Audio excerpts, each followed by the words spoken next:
Good morning, students. Today we will start with the topic electric field due to a uniformly charged infinite plane sheet.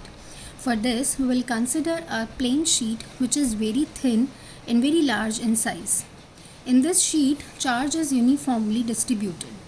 That means if we want to calculate the total charge present on the sheet, we can use this formula where sigma is equals to charge per unit area, where sigma is the charge density, A is the cross-sectional area of the sheet, and charge, that means the charge on the sheet. As per the derivation, we need to find out what is the value of electric field at this particular point P.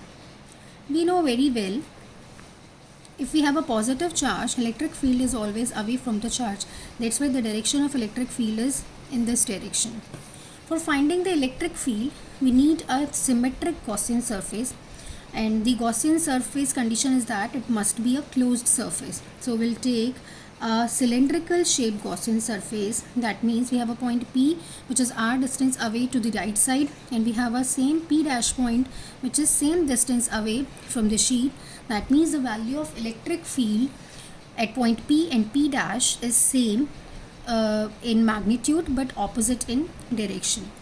Here we can see we have three surfaces. That means this is the first one, this is the outer surface, this is the second one which is the curved surface, and third one is this one. The direction of electric field is mentioned here. We will take for finding the value of flux, we'll take the area vector.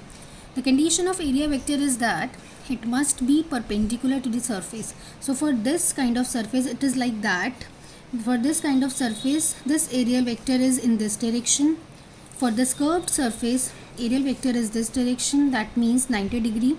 In this, theta is 0 degree. Theta is the angle between electric field and aerial vector. And for this surface, end surface, same, the electric field direction is in this direction and aerial vector is also in the same direction. That means the angle theta between the aerial vector and the electric field is 0.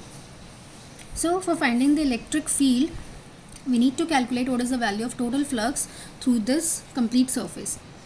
Total flux is flux passing through this surface 1, 2 and 3. The value of flux, the formula for finding the flux is E dA cos of theta, where theta is the angle between electric field and aerial vector. For this first surface, you can see that theta is 0. For the second surface, theta is 90 degree. And for the third one, theta is 0. Put the value here, we'll get twice of EA. From the Gauss theorem, we can calculate the value of total flux is always Q inside upon epsilon naught.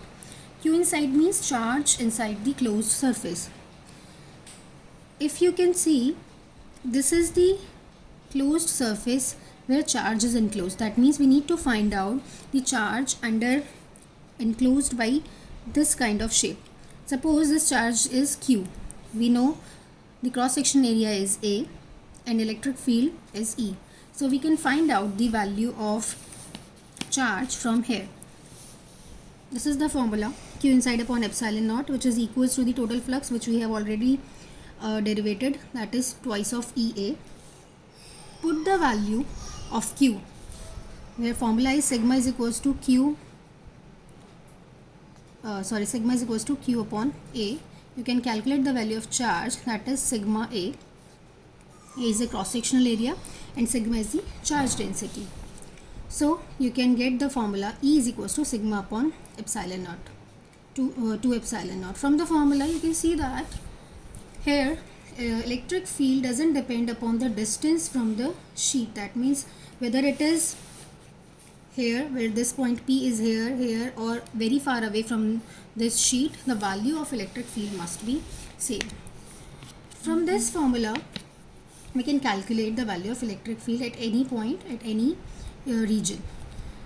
So depending upon this formula, we have one numerical. We need to find out what is the electric field due to two positively charged parallel plates. Suppose these are two parallel plates, both are positively charged. The surface charge density for this plate 1 is sigma 1, for this plate 2 is sigma 2. You need to find out what is the value of electric field in this region, and in this region. We can say that for this plate, the value of electric field, the direction of electric field is away from the charge. For this plate, it is also away from the charge. So direction would be like that. For this region, the direction of electric field is away from the charge, that means in this direction, and for this, away from this, that means in this direction. So direction would be like that. And for this region, third region, for plate 1, the direction of electric field is away from the charge, and for this plate it is also away from the charge. So we have all the directions for electric field. Now calculate the total electric field for the region 1. This unit vector we have considered already. It is in the direction from left to right. Here it is represented by r cap. For this region 1, the value of E1, that means electric field due to plate 1, is sigma upon 2 epsilon naught. Minus sign shows that it is in the opposite direction of the unit vector. For this E2, same, we have sigma 2 upon 2 epsilon naught. It is also in the opposite direction of the unit vector, that's why we have put minus sign over here. Now add these two quantities, will get the total electric field, which is r cap upon 2 epsilon naught sigma 1 plus sigma 2. Minus sign is nothing but it is just the representation of opposite direction of unit vector. For the region 2, we have two electric field. One is in this direction and another one is this direction. The electric field which is in the same direction of the unit vector have a positive sign, and opposite we have a negative sign. Now add these two quantities, will get the total electric field r cap upon 2 epsilon naught sigma 1 minus sigma 2. For the third region, you can see from the diagram, both the electric fields are in the same direction of the unit vector. That's why both have positive sign, and magnitude is same, sigma 1 upon 2 epsilon naught and sigma 2 upon 2 epsilon naught. Add these quantities, you'll get the total electric field. Thank you. It's all about today.